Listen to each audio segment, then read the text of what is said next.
जो जो हाथ नहीं उठाएगा वो देखते रहना अगल बगल, वो हो सकता है केजरीवाल की भेजा हुआ हो। ठीक है, पक्की बात है, तो हो जाए एक बार जोरदार।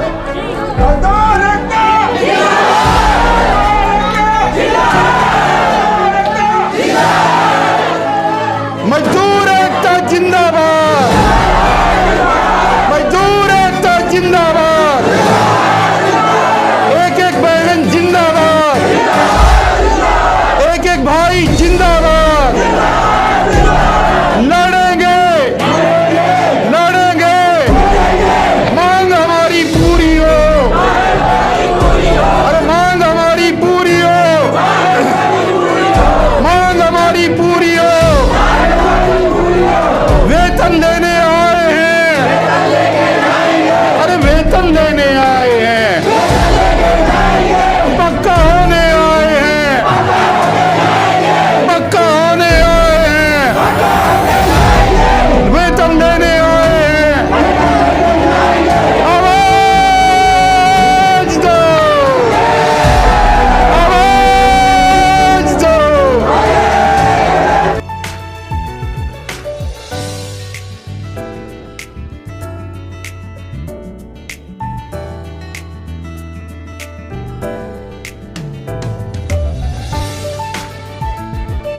इसलिए हो रही है कि वोटों की चोरी कर रही हैं। जो हम वोट जिसको देना चाहते हैं वोट वहां नहीं जा रहा, हम देते किसी और को है और पहुंच कहीं और रहा है। ये लड़ाई हम पूरे देश में लड़ रहे हैं। परसों में गोवा था, कल लखनऊ था, आज शाम को मैं भोपाल जा रहा हूं। पूरी टीम पूरे देश में जा रही है। उस आंदोलन के बारे में भी एक दिन आपको जागरूक करेंगे। सब लोग एक दूसरे के आंदोलन को मजबूत करें और आगे बढ़ें, ऐसा हम चाहते हैं और इसी में हम सब लोगों की भलाई। तो एक नारा हो जाए भाई, नारा तो एक होना चाहिए। भाई कहाँ था आगे भाई? देखो ये भी, ये हमारी इन लोगों की बात लगाए वहाँ कमिश्नर से बाहर। ये हमारी टीम भी ऐसी है कि ये चले गए थे पर इनका मन नहीं लगा, देखो फिर आ गए आपके घर। गए किस काम से थे तो बताओ। वो सरकार अलग है, वो एमसीडी। देखिए हम सब लोग मजबूती के साथ रहे।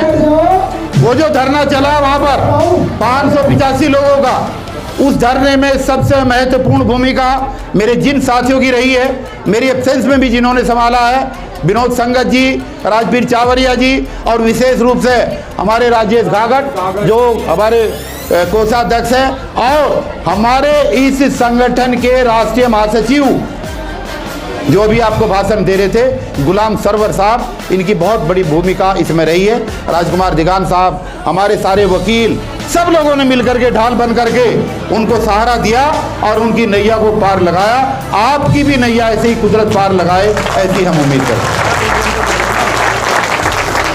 ईवीएम के ऊपर तो यही है कि उस आंदोलन को हम चला रहे हैं। आज नहीं, आज ईवीएम की बात नहीं हम करेंगे। आज हम बात करेंगे वो जिसके लिए इकट्ठे हुए, जब दोबारा इकट्ठे होंगे जब इनकी बात करेंगे। तो एक नारा मजदूर शक्ति का, ताकि यहाँ पर पता लग जाए।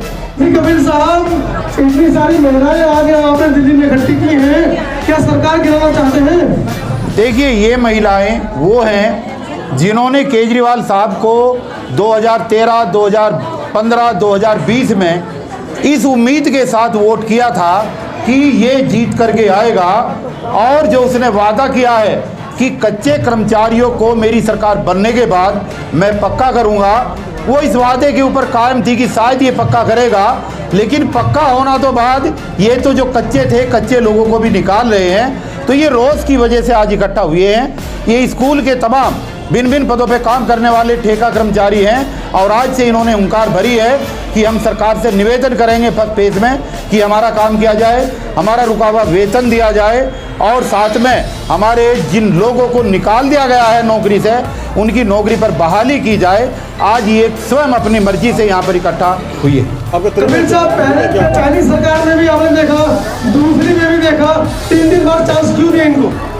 देखिए ये तो केजरीवाल साहब की वादा खिलाफी है, और केजरीवाल जी ने जो वादा खिलाफी की है, उस वादा खिलाफी के खिलाफ हम 3 बार उनके आवास को घेर चुके हैं। एक बार हमने 25 जून 2019 को घेरा था, फिर 25 अक्टूबर 2021 को, फिर 31 अक्टूबर 2023 को। तो बार बार हम उनका घेराव कर रहे हैं और घेराव करने से ये लाभ हो रहा है कि धीरे धीरे जो कुंभकर्ण की नींद से सोए हुए थे वो नींद टूट रही है।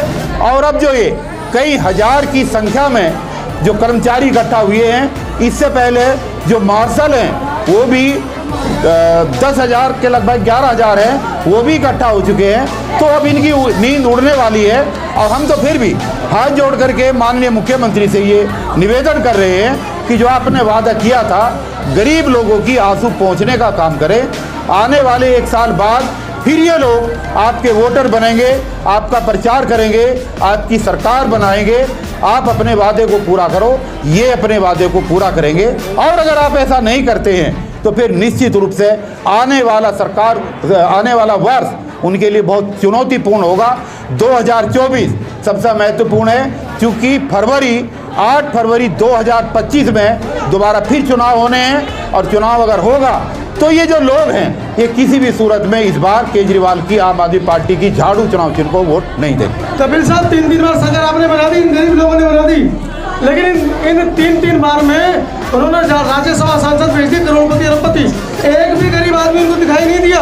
ये बड़ा सवाल है, जनता हमसे पूछती है, जवाब दीजिए। देखिए ये हकमारी तो उन्होंने की है जी। गरीब लोगों ने 70 में से 67 MLA जिता करके भेजे, वो चाहे मजदूर वर्ग हो, चाहे इस दिल्ली का दलित वर्ग हो, चाहे OBC वर्ग हो, और चाहे विशेष रूप से मुस्लिम वर्ग हो। इन सब तबकों के लोगों ने, और मैं तो ये कह रहा हूँ वर्ग ही क्यों, गरीब लोग चाहे कभी के किसी भी तबके के हों, सब ने इनको वोट दिया। लेकिन दुर्भाग्य इस बात का कि जब दिल्ली की राज्यसभा की सीटों का बंटवारा इन्होंने किया, पिछले बार भी और इस बार भी, वो जाति विशेष के लोगों को दिया। ये गरीब लोगों की हकमारी है, ये गरीब लोगों की वोटों को लेकर के की गई ठगी है। और ये जनता बहुत नज़दीकी के साथ इनके कारनामों को देख रही है। आगे क्या रणनीति है? देखिए हमारी रणनीति सीधी सी है, हम 2 विषयों पर काम कर रहे हैं। एक ठेकेदारी हटा करके लोगों को पक्का कराना, और दूसरा इस देश में EVM हटाकर बैलेट पेपर से 2024 के चुनाव कराने के लिए प्रयासरत है, जो पूरे देश में हमारी मुहिम चल रही है।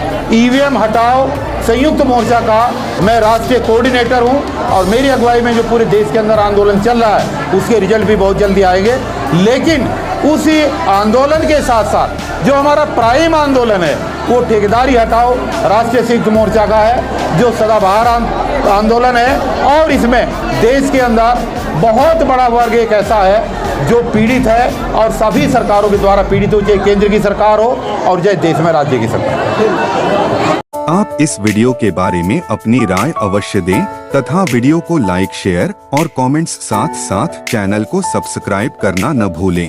धन्यवाद।